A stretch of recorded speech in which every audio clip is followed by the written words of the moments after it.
Vă salut, dragi prieteni! Am ajuns ieri cu ajutorul lui Dumnezeu în Cambodgia împreună cu directorul emisiunii Precept, sora Mia și fratele Costel Oglice. Timp de 10 zile aici se va preda cea de-a treia sesiune din cadrul Institutului Internațional de Studii Biblice Precept Ministries.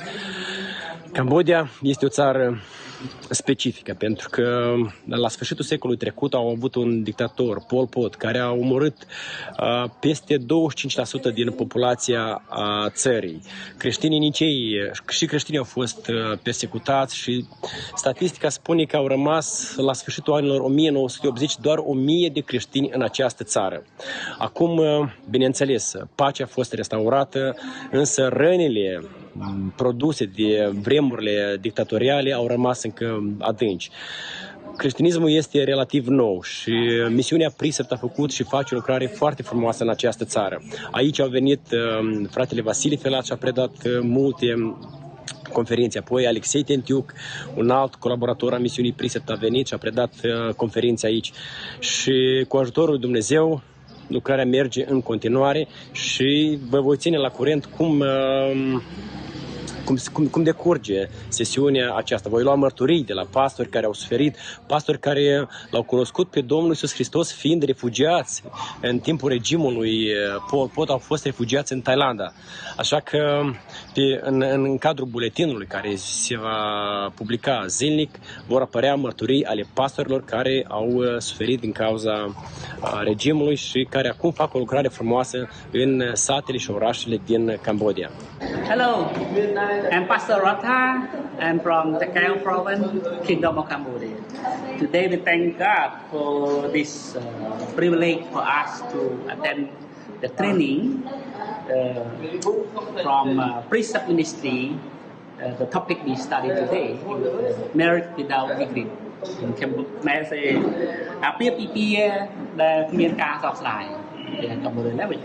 So it is so nice, so nice with from the topic of this, from the text of this, and right now we just first day and we learn about the difference between men and women. So even though so sometimes I confuse with this, but today the head of the Precept Ministry explained us with the difference between men and women is woman is the glory of God and woman is glory of man.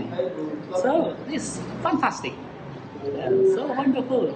I like this topic. I hope that all the from what we learn this topic we will have our church, our community, and even non-believer also we can help them to make strong relationship in their marriage. Yeah, thank God. Praise to Jesus and may God bless you. Приветствуем вас, дорогие друзья! Хотели бы поделиться последними новостями, что Бог делает сейчас в Испании. Находясь в центрах для беженцев, мы имели возможность начать изучение с детьми. Мы изучали книгу пророка Ионы «Не тот путь Иона». Интересно, что там была одна девочка, Алиса, и впервые, когда вообще мы с ней соприкоснулись и начали общаться, она была научена своими родителями, что Бога нет, Бог умер. И то, что мы на самом деле все произошли от обезьяны, просто у нас отпал хвост. Но в процессе, когда мы изучали Библию, когда мы общались, когда мы дружили, когда она узнавала Бога через Слово, она действительно в процессе уже соглашалась и приходила к тому, что действительно Бог живой, а не умер, и что Он есть. Также у нас была возможность провести детскую площадку, как дневной лагерь в самой Валенсии. И там собралось очень много детей, родителей, беженцев. Была возможность также залучать и родителей. И мы вместе имели хорошее время и изучали тоже «Не тот путь Иона» курс. Детям было очень увлекательно, они делились тем, когда они непослушны родителям, Богу, каким последствиям все это ведет. И мы ободряли их к тому, чтобы они действительно переживали благословение от их послушания. Детям было очень интересно отмечать ключевые слова, отвечать на вопросы. Для них это впервые был такой опыт, но это было для них очень увлекательно. Когда уже на последнем центре к нам подошли и сказали, что вот мы будем вас переселять дальше, то интересно, что все беженцы, все наши украинцы, они провожали нас, они плакали, они шли к руководству и просили, пожалуйста, не отпускайте их, не отправляйте их никуда, мы хотим, чтобы они были. Они благодарили нам, что мы были для них ободрением и как духовными путеводителями. И мы рады от того, что эти люди могли увидеть Бога, услышать Бога и соприкоснуться с Ним через наши жизни. Dragi prieteni, vă salutăm pe toți! Suntem la Căzănești.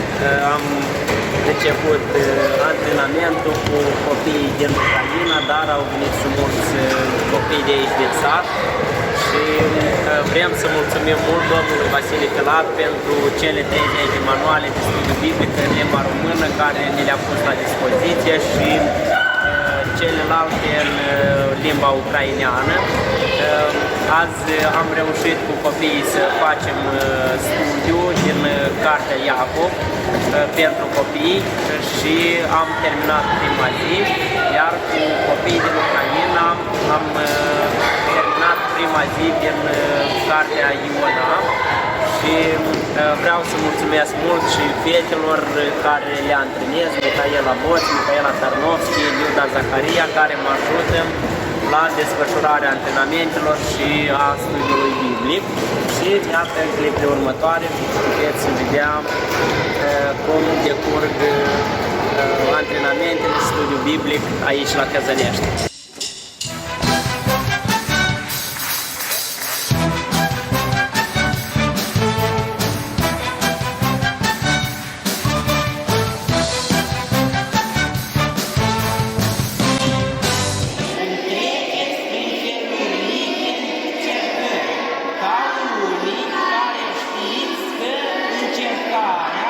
Credinței voastre lucrează răbdarea, dar răbdarea trebuie să-și facă desăvârșit lucrarea, pentru ca să fiți desăvârșiți întregi și să nu duceți lipsă de nimic. Iacov